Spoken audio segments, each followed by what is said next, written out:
Mis queridos, un hombre, estaba leyendo la noticia hace un par de días y dije, algo el Señor quiere decirme con esto. Un hombre alemán heredó un bosque que le perteneció a su familia durante 400 años. 400 años, 4 siglos que este bosque perteneció a la misma familia, al mismo apellido alemán. Este hombre lo heredó y lo sorprendente, dice la noticia, es que los árboles que él cosecha los plantó su bisabuelo hace 180 años. 180 años para que él los pueda disfrutar. Y los árboles que él ahora tiene que plantar, lo más probable es que no los disfruten ni él, ni sus hijos, ni siquiera sus nietos, sino sus bisnietos. Son esos árboles frondosos, de tronco grande. Él es parte de una cadena. Al heredar un bosque que no plantó y al tener que seguir plantando semillas para futuros árboles que él no va a disfrutar, él se siente parte de una cadena, como un eslabón más. Y él da una declaración a cierto periodista que está haciendo una crónica de esta herencia tan particular de la familia alemana, y él dijo lo siguiente. Él dice, cada generación que hereda este bosque, plantado, insisto, hace 400 años atrás, debe tomar una decisión. Pueden podarlo todo o pueden seguir plantando. Pueden venderlo todo y hacerse rico, porque son árboles que se cotizan para muchas cosas, para todos los productos que pueden sacarse de los troncos de lo mismo. O pueden tomar solo lo necesario y seguir dejando la inversión para sus hijos. El hombre cosecha semillas sembradas por hombres que jamás conoció. Y el hombre siembra semillas que cosecharán descendientes que nunca verá. O sea, independiente del pasado y responsable del futuro. Como nosotros, cuando nacemos en una familia, somos hijos del pasado y padres del futuro. Todos nosotros nacimos en un bosque que no sembramos. Nacimos en un apellido que no elegimos tener. Ninguno de nosotros decidió nacer en esta o cual o la otra familia. Nacimos donde el Señor quiso que naciéramos. Y tenemos la mixtura, tenemos la raza, tenemos la etnia que Dios determinó que tuviésemos. Y nacemos, insisto, en un bosque donde ya estaba cuando llegamos y donde seguirá estando el día que tengamos que partir. A partir de esta historia, que me pareció, por cierto, muy singular, se me ocurrió una pregunta para hacerle a la iglesia en este domingo en particular. La pregunta es, ¿qué aspecto tiene tu bosque familiar? O sea, al pararte sobre la tierra que te heredaron, al pararte sobre tu apellido, ¿cómo te sientes? Porque algunos de ustedes heredaron una tierra con muchos bosques, con muchos árboles, con muchos nutrientes. Algunos heredan tierras donde hay hileras de herencia, de verdad, de cosas buenas, cosas positivas. Quizás te apoyes en el bosque de tus padres y te sientas con orgullo. Diga, qué bueno que nací en esta familia, en este apellido. No todos pueden decir gracias, Señor, por el sitio que me tocó. Muchos no se sienten orgullosos de sus árboles familiares.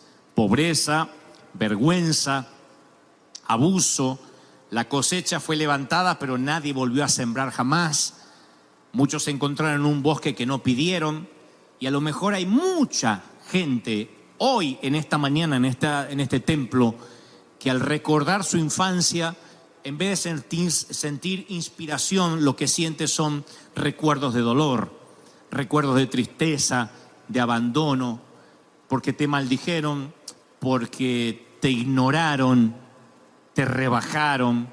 Y pensabas cuando eras niño que eso era lo normal, que así se suponía que era una familia, hasta que un día fuiste grande y te diste cuenta que eso no era normal, que no sabes cómo sobreviviste. Lo que es peor, un día tuviste tus propios hijos y te diste cuenta que no era normal cómo te trataban, la indiferencia, la falta de cariño, la falta de abrazo, la falta de palabras positivas. Así que este mensaje va para ambos, aquellos que se sienten orgullosos del bosque donde nacieron y aquellos que cuando miran su bosque dicen, ni siquiera quiero recordar esos momentos porque me llenan de tristeza, de amargura, de dolor. Le pedía al Espíritu Santo que me mostrara, independientemente de la historia de este alemán, algún episodio en las Escrituras donde alguna persona se encontrara en un bosque que no pidió, en una familia de la cual no se siente orgulloso, y sí descubrió uno. Conozco un hombre que nació en un bosque talado, en un bosque arrasado. Su legado era trágico. Leo en las Escrituras un poco capítulos para atrás y me doy cuenta que su abuelo era un brujo que consultaba con adivinos, con agoreros. De hecho, sacrificaba a sus hijos en rituales satánicos. Ese era su abuelo, alguien directamente emparentado con las cosas diabólicas. Su padre no era mejor. La Biblia dice que su padre destruía las casas de adoración, se burlaba de los creyentes. Su padre metió el pecado en toda la nación, a tal punto que su padre murió prematuramente a los 24 años, asesinado por sus propios amigos, por sus propios oficiales que decidieron ejecutarlo debido a su maldad. Así que era un momento tenebroso para nacer, con un abuelo y un papá así. Y cuando nace este muchacho, todo el mundo inmediatamente lo cataloga conforme su árbol, conforme su bosque genealógico, y dijeron va a ser igual que su abuelo o su papá. Su abuelo era seguidor de la magia negra, su papá era un corrupto. Estoy hablando de Josías. El abuelo de Josías, el rey Manasés, fue recordado como un rey que derramó muchísima sangre. Dice la Biblia en Segunda de Reyes 21:16, y Manasés derramó tanta sangre inocente que llenó Jerusalén de extremo a extremo. Este era el abuelo del muchacho. Su padre, el rey Amón, como les dije, murió a los 24 años a manos de sus oficiales, y dice su epitafio: durante su vida hizo lo que Dios le dijo que estaba mal.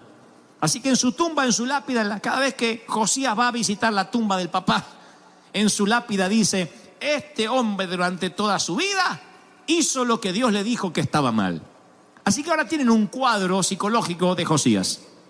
Un abuelo brujo, metido en magia negra, odiado por todo el pueblo, en medio de una ciudad decadente por culpa de su abuelo, que trata de empeorar su padre cuando se hace cargo del trono.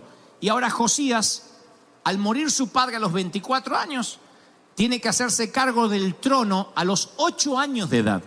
Dice la Biblia que tenía 8 años, un nenito de 8 añitos. Tiene que hacerse cargo de una corona que estaba deslúcida, de un trono que estaba frágil, y tiene que cambiar la tendencia de la nación.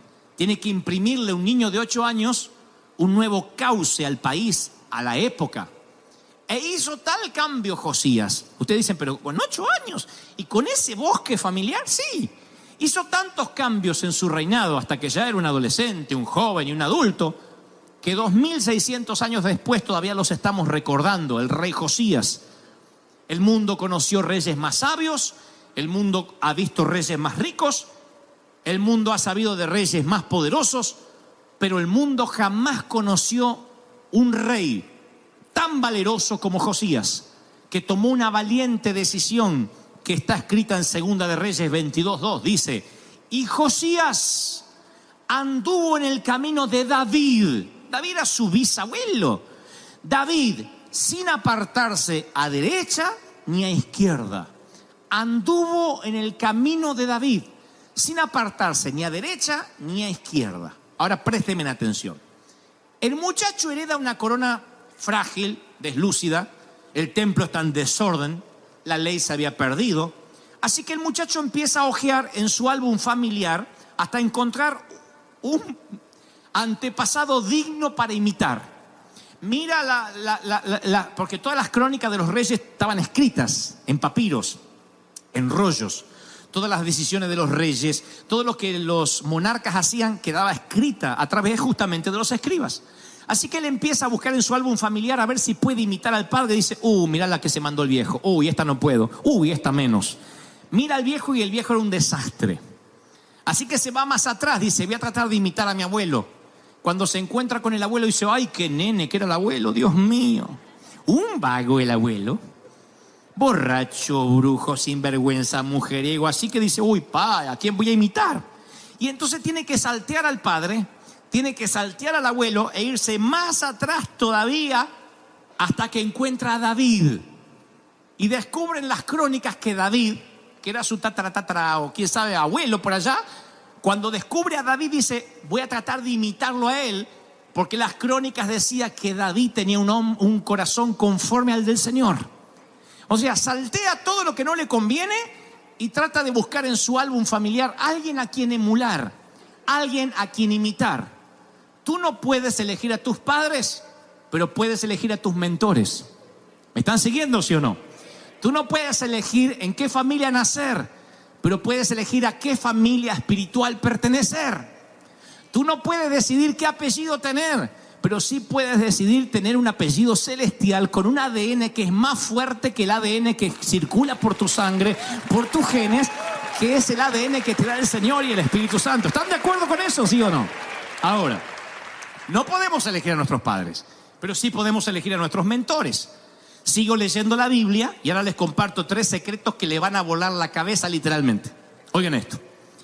Sigo leyendo la Biblia y dice, la gente, durante el reinado de Josías, claro, la gente derribó los altares de los Baales según las directivas de Josías.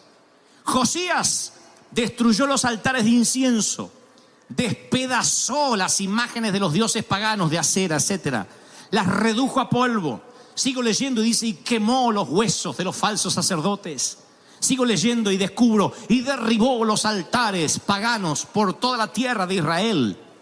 Veo un Josías que dice, no voy a abrazar lo que me enseñaron mis padres, rechazo todo lo malo que haya en mi sangre y elijo a quién me quiero parecer.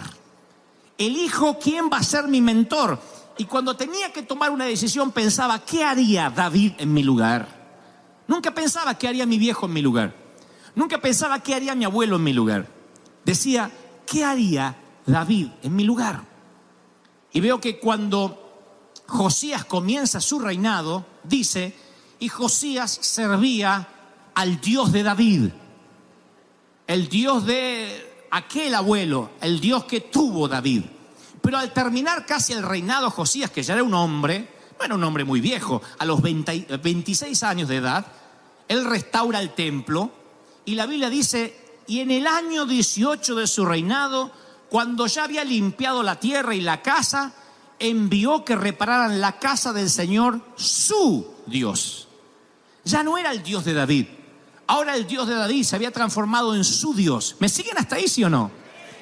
Él empezó a servir al Dios de David porque nació en un momento donde nadie conocía a Dios. Se habían olvidado de las leyes. Pero de pronto, cuando él descubre que en su linaje, en su bosque, hubo un hombre llamado David que hizo las cosas bien, por consecuencia descubre al Dios de ese hombre que hizo las cosas bien. Y dice, no solo voy a imitar a David, sino al Dios que él tenía. Y al empezar a imitar a David, el Dios que tenía David se transforma en su Dios también. Y los milagros que Dios hizo en su abuelo David, ahora empiezan a ocurrirle a él. Y la Biblia dice, y él sirvió a su Dios, se transformó en su Dios personal y privado. Y a partir de ahí él dice, no, hay que volver el pueblo hacia Dios, hay que redireccionar la nación. Aquí está todo escrito, cómo debemos estar. Y echa a los brujos, y echa las cosas malas, y trae una limpieza a toda la nación. Ahí es cuando Josías descubre que él no nació en ese bosque familiar por accidente. Nació para cambiar el rumbo de su apellido y lo que es más, el rumbo de la nación. ¿No será esa la razón por la cual tienes el apellido que tienes? ¿No será esa la razón por la cual naciste en la familia que naciste, en la nación y en el país que naciste, con el papá que tuviste o que no tuviste?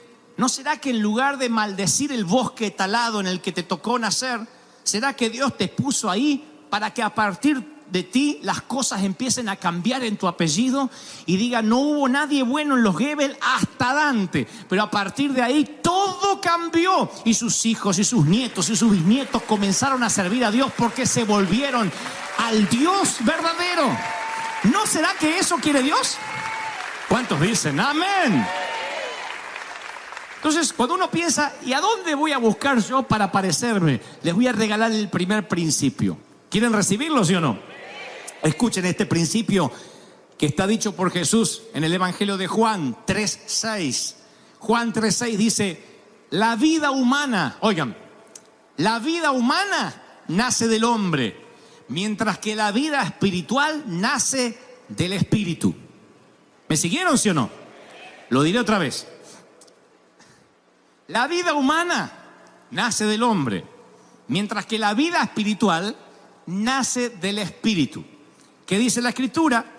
Que tus padres te pudieron haber dado los genes, pero Dios te dio una gracia especial que revierte esos genes. La Escritura dice que tus padres fueron responsables de tu cuerpo, pero Dios es responsable de tu alma. Y que cuando buscas en tu árbol, en tu bosque, alguien a quien imitar y no encuentras a nadie y no tienes un buen modelo, tienes que buscar en el ADN de Dios, que sobrepasa cualquier ADN negativo de tu bosque familiar. Si no tienes a quien imitar, tienes que buscar un mentor. Alguien que diga, no seremos la misma sangre, pero somos el mismo espíritu. Porque el hombre hace que nazca la vida humana, pero el Espíritu Santo hace que nazca la vida espiritual. Lo que estaba dentro tuyo. ¿Cuántos creen esto? Dígame amén. Así que nadie diga, es que yo estoy condenado, el que nació pa' perro, muere caniche. No diga esas cosas. Porque dentro tuyo hay un gen, hay un ADN diferente. Tu padre creó las galaxias. Tu padre fue el que acomodó el cosmos en su lugar, el que niveló las montañas. Tu padre metió los océanos en los cauces. Esa es tu familia real. Eso corre por tus venas. Cuando entiendes eso, no importa dónde naciste. ¿Me están siguiendo, sí o no? Segundo principio que nace de esta historia es el principio de los genes latentes, que está confirmado y corroborado médicamente. Todos nosotros tenemos genes, algunos se activan y otros quedan allí por años. Mal valga la comparación, es como los virus, como las enfermedades. Si tuviste una enfermedad cuando niño, esa enfermedad a veces queda un virus de forma pasiva alojada en tu cuerpo. Y a los 30, a los 40, a los 50 años, ese virus se vuelve a despertar y a veces produce una reacción menor, importante, etc. Y tú dices, pero si yo esto ya lo sufrí cuando niño. Sí, pero el gen latente quedó allí oculto en algún lugar del cuerpo y se vuelve a despertar. Dicen que eso pasa con el cáncer, que el cáncer no es una enfermedad que uno adquiere por el oxígeno, por contagio, sino que ya está eso desde que naces dormido y hay que orar de que no se despierte, porque cuando se despierta y sale a la luz, es como que eso que estaba allí de forma pasiva ahora forma una parte activa y produce el cáncer. De la misma forma pasa con los genes. Hay genes que están allí guardados que tú no sabes que Dios los programó para activarse en determinado momento. Se me llena el corazón al pensar que cuando nosotros nacemos en el Espíritu, hay genes que Dios coloca desde los cielos en tu interior y quedan allí guardados para que en algún momento se activen y empieces a usarlos y digan, pero yo ni sabía que esto estaba en mí. Se llama dones del Espíritu. Son genes que Dios pone en ti y que te surgen. Los dones del Espíritu no es que entras en estado de trance y sirves al Señor en trance, sino que te sale de adentro. ¿Me siguen, sí o no? Los profetas, la profecía es un don. Y yo nací en una iglesia donde las profetas entraban en trance. Tenía que ponerse los ojos en blanco, gritar en un chirrido que te ponía loco. Era como ver uñas en una pizarra. ¡Ay, Señor! Yo no quería ser profeta porque digo, no voy a gritar como esa endemoniada nunca. Porque y ella decía, no sé lo que dije, el Señor me agarró, como que la agarraba como un robot. Hasta que entendí que los dones funcionan metidos, inmiscuidos, mezclados dentro de tus genes. Y toda tu familia a lo mejor siempre fue egoísta, nunca dio nada. Pero de pronto Dios dice, ¡pac!, y activa dentro tuyo el gen de dar, de sembrar, de no ser egoísta, y empiezas a dar. Y todos tus familiares dicen, pero ¿y este dónde salió? Este habrá sido hijo de otro, porque nuestro no es. Tienes una particularidad que no es que te agarra los domingos, lo haces todo el tiempo, es algo que se activa en un momento específico. Y el Señor te programó para que eso se active. Un gen para servir, un gen para predicar, un gen para transmitir, un gen para adorar. Algo que dice, yo no sabía que eso estaba en mí. Gente, como decía recién, te criaste con gente negativa y de pronto el Señor, ¡pum!, despierta un gen positivo en ti. Y ese gen positivo siempre tiende a llevarte para adelante. Eso está en mí. Dios despertó un gen muy positivo en mí, si no, no podría liderar, no podría inspirar a otros. Pero Dios siempre me dio como una alegría extra. Por eso me acusan de loco, de que no se toman las cosas con seriedad. Y que Dios me dio como un giga extra de alegría. Y es como que Dios dijo, sufrió tanta tristeza, tanto lo psicopatearon de chiquito, que mandó un gen extra de alegría y de gozo. Dijo, para que le dure y para que se mantenga lo más joven posible. Y el Señor dice, hay un gen en ti que se va a activar esta mañana. ¿Cuántos creen esto? Díganme amén. Tercer y último principio. Diré lo que dije al principio. Uno no puede elegir a los padres, pero puede elegir a los mentores. Cuando uno descubre ese principio, es extraordinario. Por eso la Biblia dice, el que ofrenda a profeta, el que bendice a profeta, bendición de profeta tiene.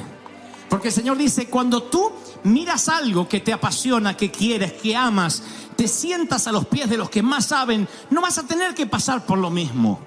Algunos dicen, no, hay que pasar todo lo que pasó el apóstol Pablo. No, hay cosas que pasó Pablo para que tú no las tengas que pasar.